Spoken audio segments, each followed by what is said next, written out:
আসসালামু আলাইকুম রহমতুল্লাহি বারকাতুহু।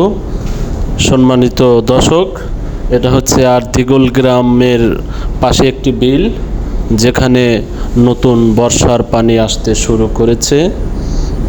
তাই একটু আপনাদের দেখালাম। দেখেন কি সুন্দর বর্ষার পানি চলে আসছে বিলে। যদিও এখন ঋতুতে চলছে আষাঢ় মাস, কিছু কিছু নিচু এলাকা যেগুলো আছে সেগুলোতে বর্ষার পানি আসতে শুরু করেছে। এখনও কিছু কিছু এলাকায় ধানের কাজ শেষ হয়নি। বর্ষার পানি দেখে সবাই দ্রুত ধানের কাজ শেষ করার জন্য চেষ্টা করছে। এদিকে বর্ষার পানিতে নতুন মাছ ধরার জন্য যারা জেলে আছে তারা চেষ্টা চালিয়ে যাচ্ছে। এক অসাধারণ দৃশ্য, নতুন বর্ষার পানিতে পা ভেজানো এক অপরূপ মুহূর্ত। সবাই আশা করি ভালো লাগবে।